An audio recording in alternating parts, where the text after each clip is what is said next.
So I went ahead and misted my canvas, so now it's all ready to go here. I'm also gonna mist my paints with water. It keeps them from drying out. Of course, we're using acrylic. I'm gonna begin by working on some sort of a simple sky. You know, we could do the sketch right now, but we don't have to. I'm gonna use black and white. Okay, now you're probably wondering and possibly getting worried. What am I doing? I'm going to get me kind of a dark gray sky base to work from. There we go. I'm gonna just roll this. This is why I put the mist on here. Hey, before we go too far, let me show you the painting, or your versions of my painting last time. And if you're not sharing your version, you should definitely start doing it. It's a lot of fun. It gives other people inspiration. It kind of gives you a little challenge. And that way we can kind of see what everybody's doing, which is fun. At least I enjoy it. I'm sure the rest of you do too. But there you go. As I go, I'm just grabbing some white and rolling that white in. I'm just gonna try to do as much of the sky while it's wet as possible. This is acrylic, so it's not gonna be wet for long. It's also possible, you know, if you really want to, grab just a little brown and put in the sky just to warm it up a little. I don't want brown sky. I'm just saying let's warm it up a little. You know, it helps with the gray. So I'm mixing up just a very slight kind of a charcoal green. A lot of blue in it. Let's see what that looks like. Oh, that's a little too, it's not quite right. Not quite enough. Maybe it needs to be grayed down a little. I'm just trying to create this tree color. Let's see. Oh, so much better. That is not a good color. That is a good color. Okay, it does need to be a little lighter. So what we're gonna do is, as you can see, I've sketched just very briefly. So let's now go ahead and let's see about just dropping in and around these little bits and bobs. And over here on this side as well, little background stuff. What's fun about painting an old barn versus a house is it's okay if it looks like it's falling down. Nobody will think twice. We could do just about anything right now, but I'm gonna go ahead and begin to underpaint my barn area. Just get some shadow down on this side. And then some light color, some highlight. On the other side, a little bit of yellow even in that highlight. Not too much. Like, this is still the underpainting, so it's not necessarily totally a highlight, but it's good to underpaint lighter on the light side. Doesn't hurt to go ahead and get your shadows established there on the front either, underneath the eave. Good. And then maybe it wouldn't hurt to actually, while we're going here, just give a quick coat of paint to the background here. I kind of want it kind of a silver, kind of a gold and silver. Where did I get silver? Golden kind of a color for some of this background grass. You can have layers, you know, build in those layers just like this. See that? Excellent. Okay, so we'll just spend a few minutes on this. Just like I said, try to keep at least just the canvas moderately covered. It's acrylic. It's going to take a couple coats. So now, actually, this is just the sky color, but I really like it. So I found the sky color again. Really remixed it here because it was dry. But I'm going to paint the metal roof this color, because it works. I was actually planning to do kind of like a orangey roof, but I liked it, so why not, you know? Why not just go with it? There we go. Okay, that looks good. Now, let me just continue just painting in some color here on this road. I'll just do splotches of dark and light just to represent, hey, there's something going on here. Some red in the foreground. Red's a foreground color.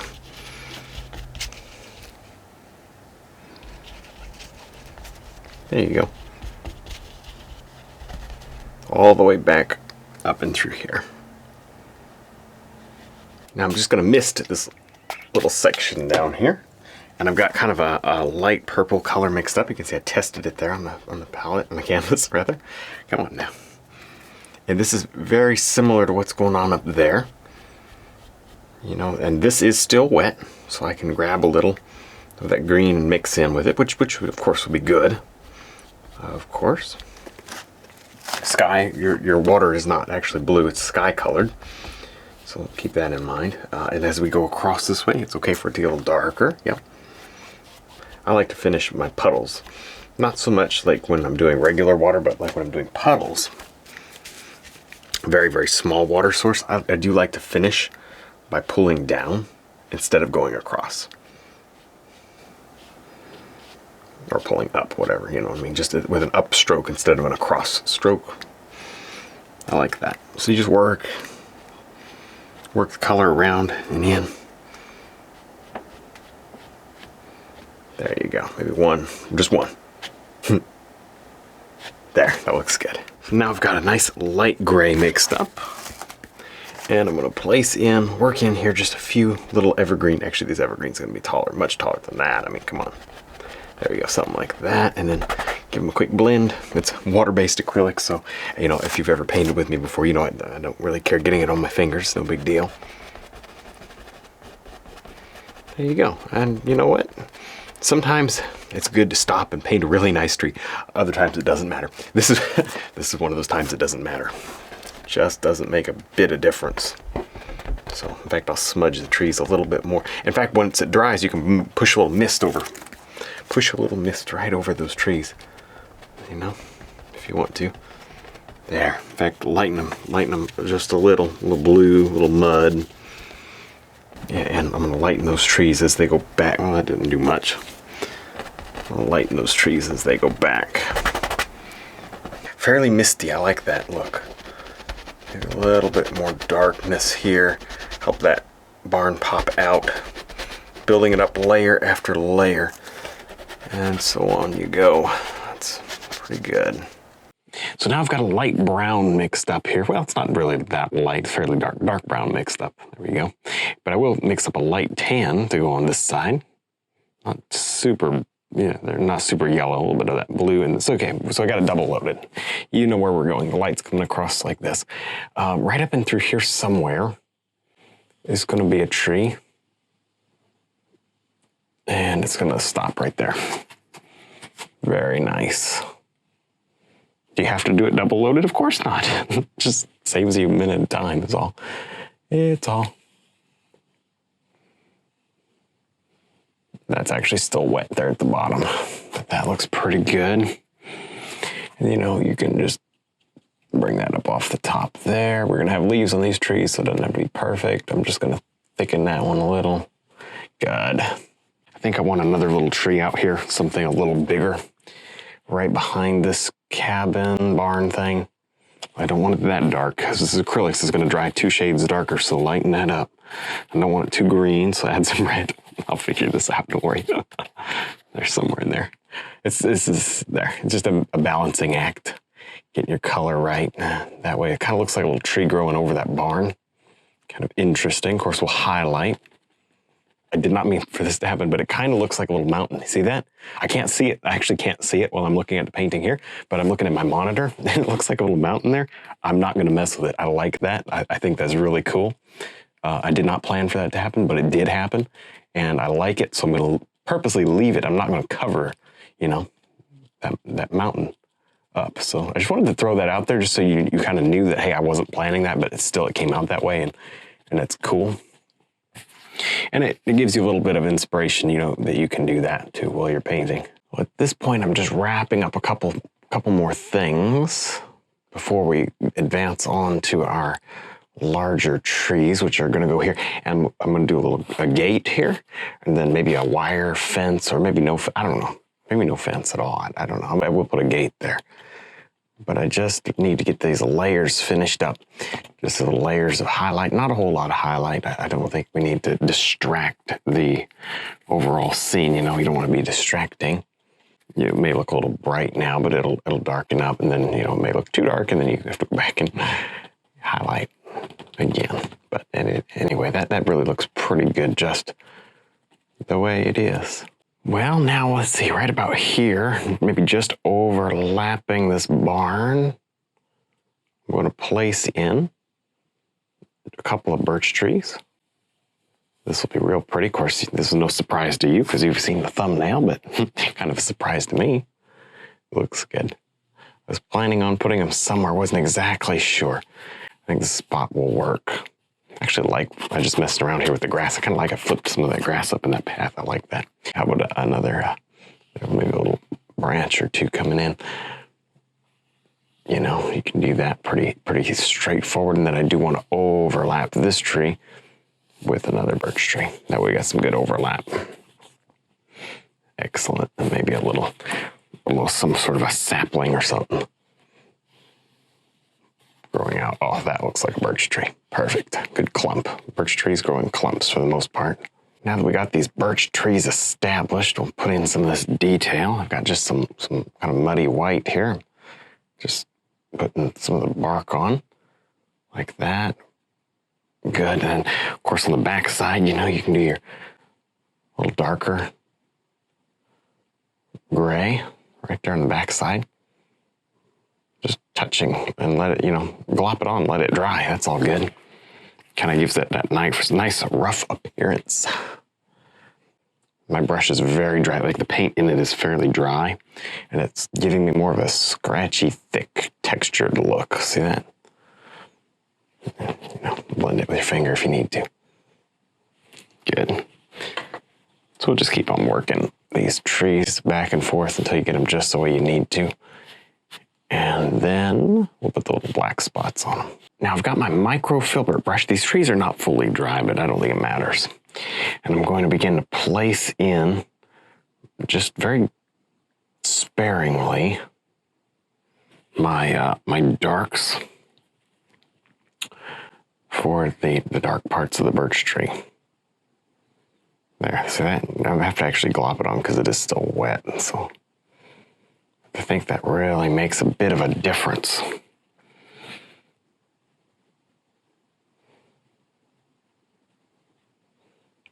Okay, looks good. It actually doesn't hurt anything that it's still wet because I kind of like it muddying together like that. Normally acrylics, I just don't like them at all when they're wet. When you're trying to layer paint, it doesn't work like oil does, but it seems to be working fine. So we'll roll with it. That looks good for what it is. You know, just look at pictures of birch trees. You get an idea of kind of how they should be. You can just kind of wing it from there. Birch trees are so much fun to paint, aren't they? All right, so anyway, we'll continue. I got this long handle right up here painting. I probably shouldn't do that. I should probably be back here and be a little bit more loose and free. It'll most likely come out better. There. Right, the looser you are, generally, the more success you have with your paintings. Now I'm going to focus my attention here to the little barn. You could just as easily make this a house, and just today it's a barn. But, you know, that's okay. When you do your version, you can do either way. I do want like a little hay loft. I do like doing these when I do barns. I think they're very barn-like. So I'll put that hay loft in. This is not black right here. This is like a dark purple. Just that way I can, a little water there. That way I can get a softer look. There. You can see the little beams running in the barn. I don't know. It's very, very subtle. Maybe you can't notice that at all. But sometimes it adds a little something. And then you can kind of do the same here. Just little touches, you know. And then I absolutely want to, very watery, get some cracks going. Excellent. Excellent. Again, this is not black. I think it looks a little better, having just a little warmth to it. And get some action on that big barn door. Get a little middle section. Good. You know, you can have big cracks in it if you want to. Just up to you. It looks good, you know. I'll play around with this. Maybe give it 10 minutes, maybe, and just not worry about it after that. There we go. Just finishing up a little fence here. There's that small gate, kind of a very rough, rugged old gate. Not a whole lot going on to it, but there you go. Let's go ahead and add real quick with the liner brush some wire. Now, because I don't want, you could do just boards across. I don't want to do that. I want to add a little bit of variety. So I'm going to have some old wire. Instead, there, less is more when it comes to the smaller, farther away ones. I kind of lose it there in the trees. In fact, maybe we'll go over the trees like they use the trees to wrap the wire. Good enough. And then over here, it might be a little too dark for that, so you might need to throw some light wire in. Just like that. Maybe 3 strands on this side just for variety's sake. Very inconsistent, very not symmetrical. I like that. I think that's kind of interesting. Maybe make it look like it's broken off there or something. I don't know. Then if you want to highlight, you can do that with, any brush really, but I'm just going to do the liner brush real quick. It's not really going to be any big thing. And just place a little yellow and white, brown, anything right on the edge here. These little boards. The boards, really, they're logs. They're not really boards, they're logs. But that looks good for what it is. Simple. It's no big deal. I've probably done better fences, but I actually like this one for some reason. I like it a lot more maybe than I should. It's got some character in it, and it's a little more interesting than some. It is. It's more interesting than some of the fences I've done. Now remember, it's very important to continually mist your paint. As you can see, my palette's getting fairly dry, and it wouldn't hurt to stop and just rip the sheet off and get a new palette and go ahead again. But I'm just going to grab some more of my yellow ochre and a little bit of red. By the way, the reason my palette's getting dry, I guess I didn't mist it enough as much as I should have. If you're diligent in misting it, you really shouldn't have any issue. But anyway, my point here is I'm making these leaves on the birch tree fairly autumn colored. Well, no, very much autumn colored. Well, here's the thing though. Because this painting is so dull and blue, I think this orange will pop nicely. Obviously, complementing colors. We'll get bonus points for that, don't you know? And I think it'll really work well. Here's one trap that you may fall into, and I don't want you to do that. So I'm going to warn you. Don't make this orange too extreme. Make this kind of rusty. In fact, you see I put that brown and black in there, whatever I put in there. And what that'll do is help tremendously to keep this more rusty, muted, because if you went vibrant, it would just clash so bad. And I don't want it to clash. Now, most people would say acrylics are not as forgiving as oils. Here's one time where that would be absolutely wrong. See, now that I got my beautiful, I just love that tree against the blue. Like this, oh, so pretty. But I'm looking at these, I'm like, okay, I probably should have had the foresight to do these in more of an autumn color. Like probably the reason I didn't, I don't remember, but probably the reason I didn't was because I was concerned about like the reds bringing that too far, because I want to create a lot of distance in this painting, but they look weird. So I'm going to get rid of that color, and I'm just going to do it by dry brush glazing, or dry brush blending, whatever you want to call it. A little bit of this rusty orange right over, and I'm going to use very, very little paint. Same color. I actually did that to this tree that I was saying, I don't really like that tree. I did that to that tree, now I like it. But look how easy it is. See, I retain my highlights and my shadows. I'm just colorizing it. Actually, it wouldn't hurt to sprinkle a little orange just here at the horizon, where might be some autumn color bushes and so on. But by using just a sprinkling of color, I can get this effect where it's, still very misty. I like that. Oh, I like that a lot. I like that a lot. What do you think? Can we do just a couple real quick? A couple of little bushes or something right here. Yeah, just dark things, just right there. Good. Now, really, one of the last things we need to do here is use the number 4 brush and finish up these little evergreens. I haven't really done much with them. They've been sitting here for the longest time. It's finally time to do something with them. I'm not going to go so crazy that we lose all our background, but let's face it, there's not much background to lose, is there? That looks pretty good for what we had to work with, I kind of like these. At least this is a slightly different painting, I kind of like these unfinished areas next to the finished area. I just think it's kind of neat. I mean, like there's nothing going on there. But it almost looks still kind of interesting just because the mottled colors, so I'm good with it. At least I'm good with it from 12 inches away. I may not be good with it when I step back and take a look at it from where you're looking from, about 5-6 feet away. That's where you want to be making all your choices, not 12 inches away. That won't do you any good. You can't see patterns. You can't see anything that's subtle when you're close. You can only see the things that are subtle far away. Very last thing I'm going to do up here today is going to be liner brush work. I like to start with the light ones first, but that's mostly for oil. You can kind of do whatever you want with acrylic, can't you? Because it dries. You don't have any mixing to worry about. The more water that you put in your paint, the easier it will run. But there's a point where you can get it so runny that it just doesn't look right.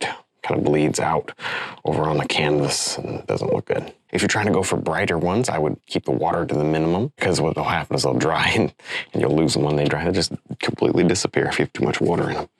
And a little bit on this side as well. Well, that about wraps up this painting for today.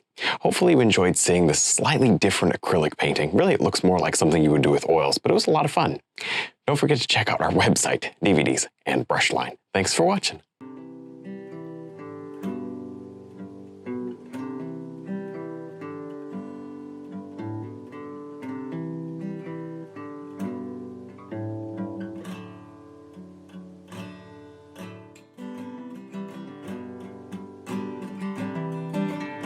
Well, hopefully you enjoyed this video. Remember to subscribe if you're not already, and click the like button. It helps me out a lot. Stick around, watch a couple more videos, and stay inspired.